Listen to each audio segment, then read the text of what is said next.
Es una idea que se lleva fraguando más o menos año y medio.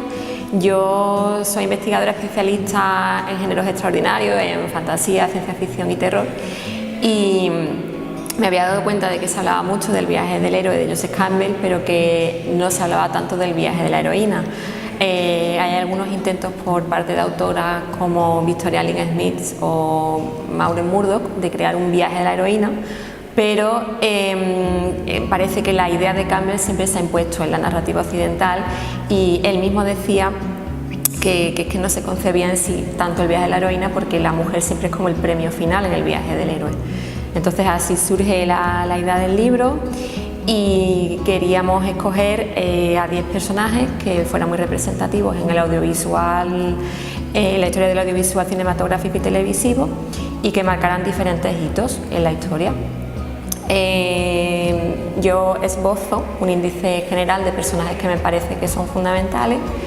y hablo con algunas autoras que sabía que estaban interesadas, y con ellas voy cerrando el núcleo de personajes que se van a tratar a continuación. Algunas de las autoras se sentían como muy vinculadas emocionalmente a los personajes y estaban seguras de que querían tratar uno u otro personaje, otras menos, pero al final sí que se han sentido todas identificadas con el personaje que han tratado. Y esa es un poco la idea de cómo surge el viaje de la heroína.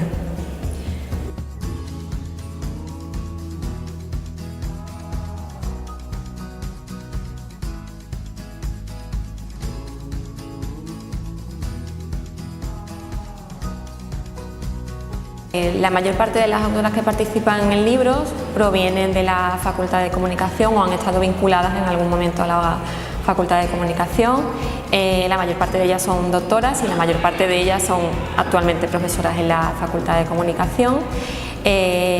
Son 7 de la casa, de la Facultad de Comunicación de la Universidad de Sevilla, otra es de Loyola Andalucía, otra es de San Pablo CEU y la otra profesora es de la Universidad de Extremadura.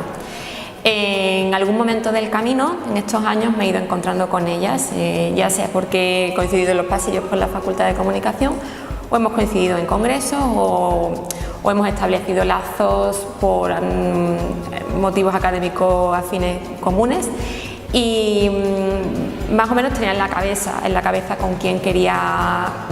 contar para este proyecto, teniendo en cuenta sus líneas de investigación, y todas ellas han sido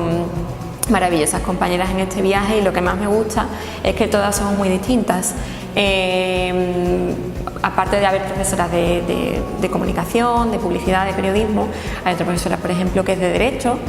y todas tenemos una trayectoria académica distinta y somos diferentes como mujeres también, y me gustaba que en el libro se respirara esa heterogeneidad para que no pareciéramos todas iguales, con el mismo perfil, y que se imprimiera en las palabras de cada una en el capítulo pues su esencia como mujer también, como académica y como fan en algunos casos de los personajes que van a interpretar.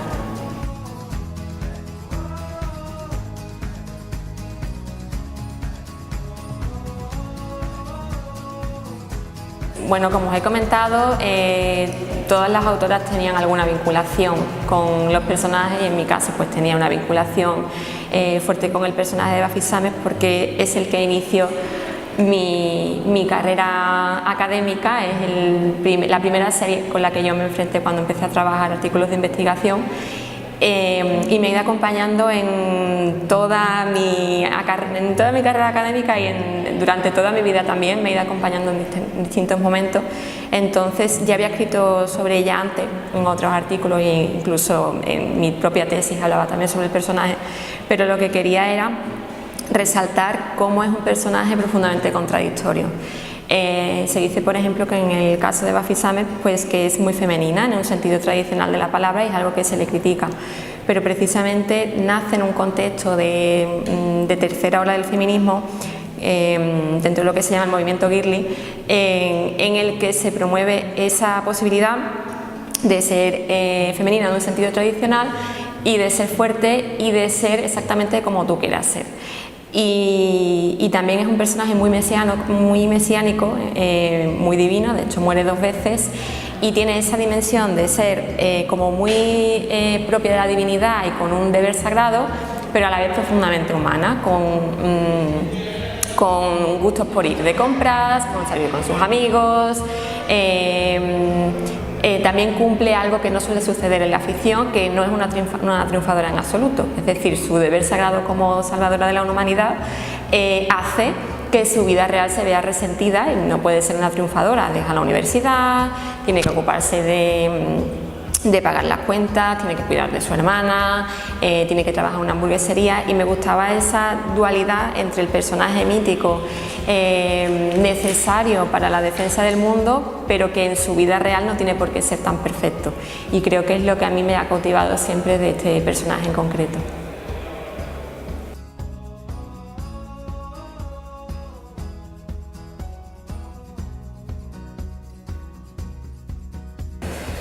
Creo que es que la concepción de base es errónea, porque se dirigen a un público masculino y se focalizan desde lo que se llama la male gaze, ¿no? Están dirigidas a satisfacer a un público masculino, y no solo a darle una satisfacción en el plano de la acción, ¿no? Sino también en cómo se representan a los personajes femeninos en esas películas. Pero es cierto que en el caso de los personajes escogidos en El viaje de la heroína son representativos por romper el molde de alguna forma, por proponer modelos muy heterogéneos de mujeres, muy distintos entre sí, y dar una perspectiva global de lo que puede ser la mujer en una película de acción. ¿Qué es lo que falta en relación a mujeres heroínas, cine y televisión? Falta más creadoras que hagan personajes de ficción de acción femeninos. Y falta, lo que comento muchas veces también en clase, falta más espectadoras femeninas que vayan a consumir este tipo de productos y que dejen de ser asociados a un público exclusivamente masculino.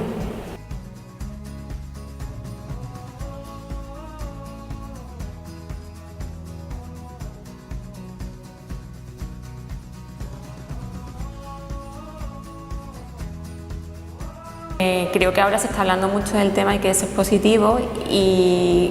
al hablarse de ello y resaltarse cuál es el problema, va a ser el momento del cambio. Antes no se había detectado esa ausencia, o no se había detectado tanto esa ausencia fuera del ámbito académico, y ahora está llegando más como al público en general esa noción de que faltan mujeres en el cine, fuera, o sea, delante y detrás de las cámaras, ¿no? Por ejemplo, está en el caso concreto de las heroínas, la industria de Marvel ha tardado 20 y pico películas en hacer una película protagonizada por una superheroína. Han tardado mucho, pero por lo menos ya hay una, ya se ha producido ese cambio. Con la producción de Wonder Woman, ya los cómics protagonizados por mujeres se pusieron de moda en el cine, y ahora parece que se han dado cuenta de que sí, de que una mujer puede ser protagonista al mismo nivel que cualquier hombre en una película de acción. Sin necesidad de estar súper feminizada. Sin necesidad de estar súper feminizada. De hecho, eso fue uno de los problemas que hubo con Wonder Woman, ¿no? Que cuando se mostró cómo iba a ser ella, cómo se iba a vestir y cómo iba a ser, muchos fans decían que no estaba lo suficiente sexualizada, que necesitaba ser más voluptuosa, que necesitaba mostrar más. Y tanto la directora como la actriz defendieron que ese era el modelo de Wonder Woman que ellas querían mostrar, porque no tenía que ser interpretada desde una mirada masculina para que funcionara dentro de la pantalla, y así fue porque se convirtió en uno de los éxitos más grandes de audiencia que ha tenido DC hasta el momento.